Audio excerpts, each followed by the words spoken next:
Hello बच्चों, let's read this question. So this question says, rain is falling vertically with a speed of 30 meter per second. A woman rides a bicycle with a speed of 12 meter per second in east to west direction. In what direction she should hold her umbrella? किस direction में उसको umbrella को hold करना चाहिए ये बताना है. Alright, तो चलिए इस क्वेश्चन का की कॉन्सेप्ट आप क्या लिख सकते हैं. The key concept of this question, relative velocity लिख लीजिए. क्या लिख लीजिए? Relative velocity. This will be the key concept of this question. ये क्या होगा आपका इस क्वेश्चन का आपके यहाँ से की कॉन्सेप्ट. ठीक है बच्चों, देखिए रिलेटिव वेलोसिटी से हम इस क्वेश्चन को सॉल्व करेंगे, या फिर वुमेन रेन प्रॉब्लम भी लिख सकते हैं. ठीक है, रिलेटिव वेलोसिटी देखिए क्यों लिख रहा हूँ मैं. Rain is falling vertically with speed of 30 metre पर सेकंड. ठीक है, रेन आपके ऐसे फॉल करेगी. ठीक है, this is the velocity of the rain. कितनी है इसको आप ऐसे बोल सकते हैं, velocity of the rain with respect to the ground कितना दिया है 30 मीटर पर सेकंड. या फिर आप सिंपली इसको वेलोसिटी ऑफ रेन भी लिख सकते हैं. दोनों का सेम ही सेंस है. क्यों? क्योंकि देखिए velocity of rain with respect to the ground को हम क्या लिख सकते हैं, ये आपका हो जाएगा velocity of rain minus velocity of the ground. ठीक है, ग्राउंड आपका मूव थोड़ा ना कर रहा है, ग्राउंड तो फिक्स है. ठीक है, तो इसलिए मैं इसको बोल सकता हूँ वेलोसिटी ऑफ रेन भी लिख सकते हैं. ठीक है, इसलिए यहाँ पर आ जाएगा women rides a bicycle with speed of 12 metre पर second in east to west. East से वेस्ट की तरफ वुमेन आपकी जा रही है. ठीक है, ये हो जाएगा. ठीक है, this is the velocity of the women किसके रिस्पेक्ट में, ग्राउंड के रिस्पेक्ट में. कितनी देर की? 12 मीटर पर सेकंड. कितनी? 12 मीटर पर सेकंड, ये बोला गया in east to west direction. Alright, in which direction she should hold the umbrella, किस डायरेक्शन उसे अम्ब्रेला होल्ड करनी चाहिए. देखिए वुमेन आपकी बाइसाइकिल चला रही है. ठीक है, तो हमें क्या फाइंड आउट करना पड़ेगा यहाँ पर, velocity of the rain with respect to the women.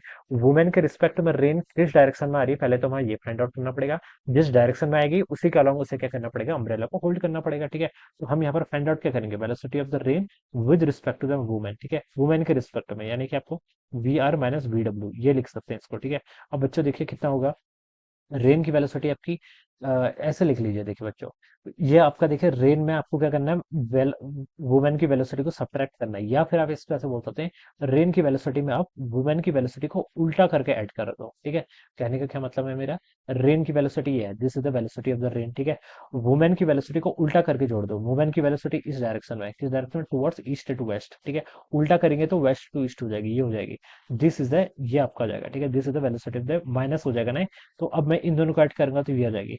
So this is my net velocity of the rain with respect to the women. ऐसा समझ में आया? डायग्राम से ऐसे समझ सकते हैं, अदरवाइज आप कोऑर्डिनेट्स के टर्म में तो लिख ही सकते हैं, एक साइड एक्स मान लीजिए, एक साइड वाई मान लीजिए, फिर कोऑर्डिनेट से भी निकाल सकते हैं. ठीक है, बट ये थोड़ा बेटर है. ठीक है, रेन की वेलोसिटी में मैंने क्या किया, रेन की वेलोसिटी में मैंने माइनस वी ओमेगा को ऐड कर दिया. वुमेन की वेलोसिटी टुवर्ड्स क्या थी, लेफ्ट थी, minus V omega right side होगी. अब इन दोनों को ऐड कर देंगे तो ये हो जाएगी velocity of the rain with respect to the man.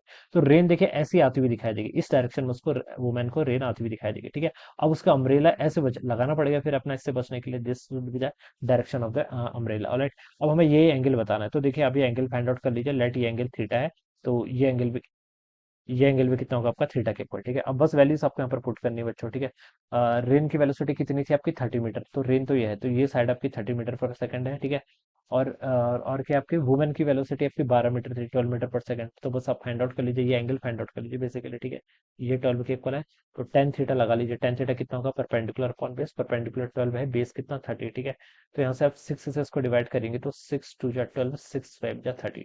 ठीक है, तो थीटा की वैल्यू आपकी आ गई tan इनवर्स ऑफ 2/5 के इक्वल. ठीक है, this must be my theta.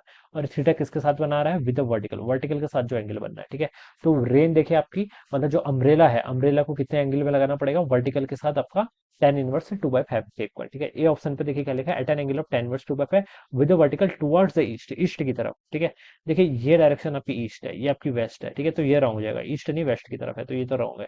B पे लिखा है at an angle of tan inverse 2/5 with vertical towards west, west की तरफ, बिल्कुल सही, ये ऑप्शन करेक्ट होगा. ईस्ट टुवर्ड्स, ये भी रॉन्ग, ये भी रॉन्ग. ठीक है, तो बी वाला ऑप्शन क्या होगा बच्चों, उसके करस्पॉन्डिंग ऑप्शन राइट होगा. तो option B will be the right answer of this question. Alright, so I hope you understood this concept. All the best and thank you so much.